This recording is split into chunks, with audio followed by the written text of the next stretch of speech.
नमस्कार। साहित्य वार्ता में आपका पुनः एक बार बहुत बहुत स्वागत है। मैं उम्मीद करता हूँ कि आप सभी स्वस्थ एवं प्रसन्न होंगे। वार्ता के इस क्रम में आज हम हिंदी साहित्य के मध्यकाल की परिस्थितियों पर विचार विमर्श करेंगे। हिंदी साहित्य के इतिहास से तो आप सभी परिचित ही हैं, जिसे 4 भागों में विभाजित किया गया है: आदिकाल, भक्तिकाल, रीतकाल और आधुनिक काल। इस विभाजन में भक्तिकाल और रीतकाल को एक साथ रखते हुए मध्यकाल के रूप में चिन्हित करने की प्रवृत्ति हिंदी साहित्य में मौजूद रही है।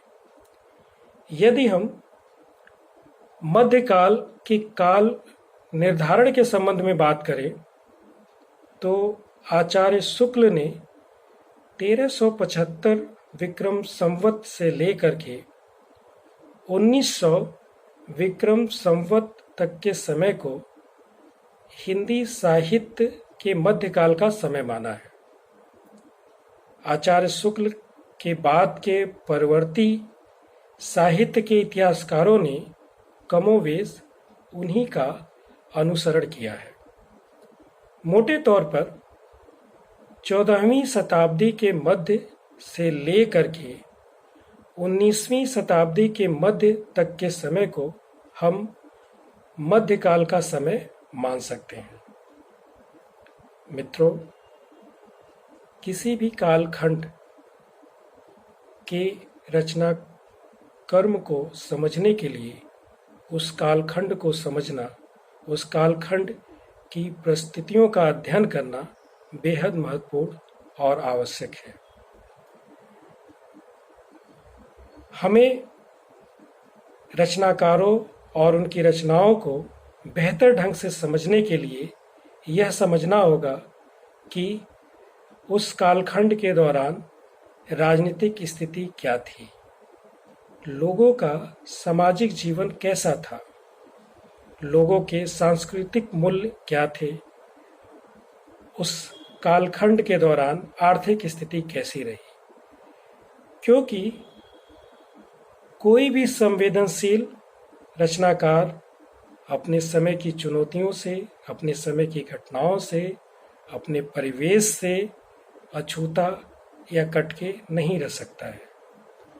इस दृष्टिकोण से चाहे हमें कबीर को समझना हो, चाहे हमें जायसी को समझना हो, तुलसीदास के विचारों को जानना हो, या बिहारी और घनानंद की रचनाओं को समझना हो, कालखंड का यह जो बोध है, कालखंड की परिस्थितियों का यह जो अध्ययन है, वह हमारे लिए अत्यंत ही महत्वपूर्ण सिद्ध होता है। इसी क्रम में अपनी बात को आगे बढ़ाते हुए यदि हम 14वीं शताब्दी के मध्य से लेकर के 19वीं शताब्दी के मध्य तक के समय को देखें तो भारत के इतिहास में यह वह समय है जब मुस्लिम सत्ता भारत में अपना शासन स्थापित करती है। यद्यपि भारत में मुसलमानों के जो आक्रमण हैं वह 8वीं और 9वीं शताब्दी में ही प्रारंभ हो गए थे और यह आक्रमण 11वीं शताब्दी के मध्य तक होते रहे। इस क्रम में आप गजनी के सुल्तान मोहम्मद का नाम ले सकते हैं, मोहम्मद गजनवी का नाम ले सकते हैं। किंतु इस आक्रमण का जो उद्देश्य था वह भारत में अपनी सत्ता स्थापित करना नहीं था। भारत में अपनी सत्ता स्थापित करने के उद्देश्य से जो पहला और निर्णायक आक्रमण था वह मोहम्मद गोरी का था, जिसने अपने दूसरी आक्रमण में पृथ्वीराज चौहान को हरा करके दिल्ली की गद्दी पे कब्जा किया और अपने गुलाम कुतुबुद्दीन ऐबक को शासन सत्ता सौंप करके वापस लौट गया। और इस प्रकार भारत में गुलाम वंश के रूप में मुस्लिम शासन की स्थापना होती है। गुलाम वंश के बाद खिलजी वंश, खिलजी के बाद तुगलक वंश, तुगलक के बाद थोड़े से समय के लिए सैयद वंश, लोधी वंश, और इसके बाद बाबर के रूप में मुगल वंश की नींव इस देश में पड़ती है। 16वीं शताब्दी में ईस्ट इंडिया कंपनी के व्यापारी के रूप में इस देश में अंग्रेज आते हैं और यहाँ की राजनीतिक परिस्थितियों का लाभ उठाते हुए धीरे धीरे वह पूरे देश में अपना नियंत्रण स्थापित कर लेते हैं और अपना शासन मजबूत कर लेते हैं। कहने का आशय यह है कि 14वीं शताब्दी के मध्य से लेकर के 19वीं शताब्दी के मध्य तक का यह समय भारत में मुस्लिम शासन और ब्रिटिश शासन के स्थापना का दौर है, कालखंड है।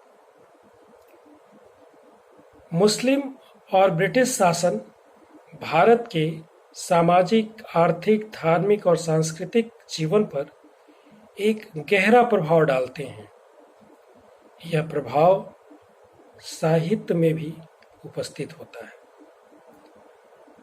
यदि हम कबीर की रचनाओं को देखें, जायसी की रचनाओं को देखें, तुलसी सूरदास की रचनाओं को देखें, तो कहीं न कहीं जो युगबोध है वह उनकी रचनाओं में हमें परिलक्षित दिखाई देगा। मित्रों, इस क्रम में हम भक्ति के उदय के संबंध में भी कुछ बिंदुओं पर चर्चा कर लेना बेहतर समझते हैं।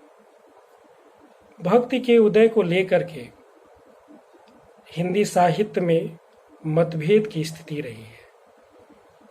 इस संबंध में दो प्रमुख मत हैं। पहला मत आचार्य शुक्ल जी का है,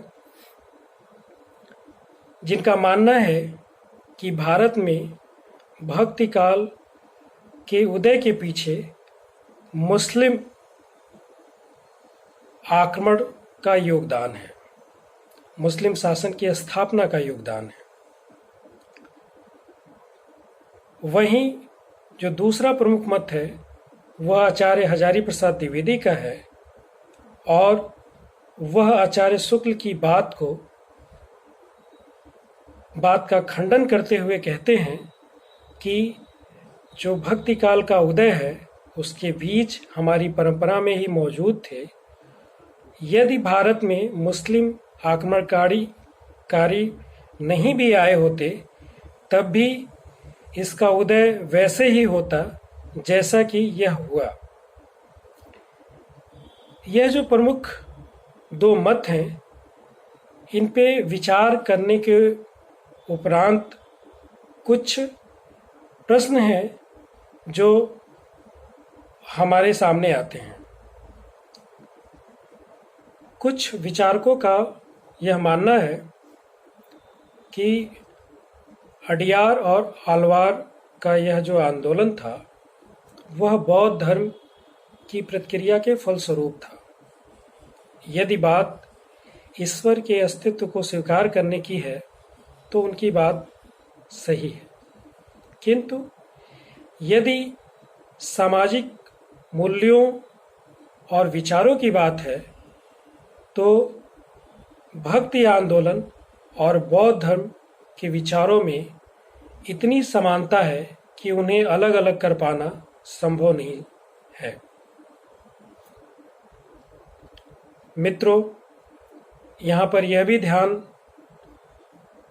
में रखना होगा कि इस भक्ति आंदोलन का जो नेतृत्व है वह तथाकथित समाज के निम्न जातियों से आने वाले लोगों ने किया। इस भक्ति आंदोलन से जुड़ने वाले 90% से अधिक लोग तथाकथित समाज के निम्न वर्ग के लोग थे। भारत की जो सामाजिक व्यवस्था मौजूद थी उस समय, वह व्यवस्था जो समाज को ब्राह्मण, क्षत्रिय, वैश्य और शूद्र में विभाजित कर रही थी, वह व्यवस्था जो इन्हें हजारों जातियों में ऊंच नीच, पवित्र, अपवित्र और श्रेष्ठतावाद के क्रम में श्रेणीबद्ध कर रही थी, ऐसी स्थिति में जो शूद्र और अस्पृश्य जातियां थीं, उनका जीवन अत्यंत ही कठिन और नारकीय था। इस वर्ण के लोगों ने इस स्थिति से बाहर निकलने के लिए कोई उपाय शेष न होने के कारण ईश्वर को अपने मुक्ति का माध्यम बनाया और इस बात के लिए आंदोलन किया कि यह जो भेदभाव है यह मनुष्यों के द्वारा बनाया गया है। ईश्वर की दृष्टि इतनी संकीर्ण नहीं है। यदि इसी बात को, विचार को आगे बढ़ाया जाए तो हम यह देखते हैं कि भक्ति आंदोलन को एक सिद्धांत में निरूपित करने में रामानुज, निम्बार्क, रामानंद आदि आचार्यों की एक महत्वपूर्ण भूमिका रही है। उन्होंने जिन सिद्धांतों को प्रतिपादित किया, चाहे वो अद्वैतवाद हो, द्वैताद्वैतवाद हो, शुद्ध द्वैतावाद हो या फिर विशिष्ट द्वैतावाद हो, इन सभी सिद्धांतों में एक बात सामान्य थी, वह यह थी कि ईश्वर, जीव और जगत का यह जो संबंध है, वह संबंध सभी पर सामान्य रूप से लागू होता है। ये जितने तरह के भेदभाव हैं, ये भेदभाव मनुष्यों के द्वारा बनाए गए हैं। परमात्मा की दृष्टि में जो जीव है और यह जो जगत है, सबके साथ उसकी एक समान दृष्टि है। कहीं न कहीं ये सिद्धांत इस आंदोलन की जो आकांक्षा थी उसको, उसकी पुष्टि करते हैं। यदि इसी क्रम में हम आगे बढ़ें और हम भक्ति कालीन साहित्य को देखें, हम कबीर के साहित्य को देखें, हम जयसी के साहित्य को देखें, हम सूरदास के साहित्य को देखें या तुलसीदास के साहित्य को देखें, सभी ने एक बेहतर मानवीय समाज की स्थापना के लिए अपने रचना कर्म को समर्पित किया है। जो भक्ति साहित्य है वह सगुण पंथ और निर्गुण पंथ में विभाजित होता है, जिससे हम सभी परिचित हैं। आगे चल करके निर्गुण पंथ ज्ञानाश्रयी और प्रेम आश्रयी शाखाओं में विभक्त होती है। ये पूरा का पूरा जो निर्गुण विचारधारा है और इस विचारधारा के लिए जो संघर्ष करने वाले लोग हैं वह समाज के निम्न वर्ग के लोग हैं। समाज में जो निम्न वर्ग की सबसे महत्वपूर्ण समस्या थी वह समस्या थी समानता की। वह समस्या थी एक गरिमामय मानवीय जीवन की। वह आकांक्षा थी एक मनुष्य के रूप में स्वीकार किए जाने की। और इसके मार्ग में जो सबसे बड़ी बाधा थी वह थी हमारी धार्मिक रूढ़िवादिता और हमारे धार्मिक मूल्य और संस्कार।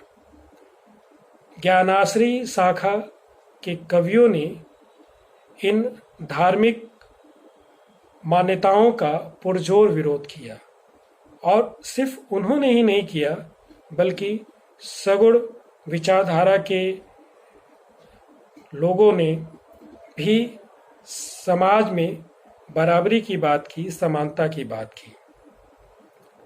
अगर इस दृष्टि से विचार करें तो यह जो भक्ति आंदोलन है यह समानता का आंदोलन था। यह एक मनुष्य के रूप में स्वीकार किए जाने का आंदोलन था जो आज भी प्रासंगिक है, क्योंकि आज भी समाज में अनेकों प्रकार के भेद और जो हमारी संकीर्णताएं हैं वह मौजूद हैं। मित्रों, भारत में आरंभ से ही दो प्रमुख संस्कृतियां रही हैं, एक ब्राह्मण संस्कृति और दूसरी श्रमण संस्कृति। इन दोनों संस्कृतियों के बीच निरंतर संघर्ष चलता रहा। श्रमण संस्कृति श्रम को महत्व देती है और समानता, बंधुता और मैत्री की बात करती है, करुणा की बात करती है। इसी परंपरा में बुद्ध हैं, इसी परंपरा में नानक हैं, इसी परंपरा में कबीर हैं, और यह परंपरा निरंतर गतिमान है। यह भक्ति आंदोलन भी इसी श्रमण परंपरा का ही आंदोलन है, ऐसा मेरा विचार है। मित्रों, आज जो भी बातचीत हुई है आप इस पे विचार और मनन करिएगा। यदि इस संबंध में आपकी कोई जिज्ञासा हो, कोई प्रश्न हो, कोई आपत्ति हो तो उससे मुझे भी अवगत कराइएगा, ताकि यह जो साहित्य की वार्ता है इस क्रम को आगे बढ़ाया जा सके। बहुत बहुत धन्यवाद।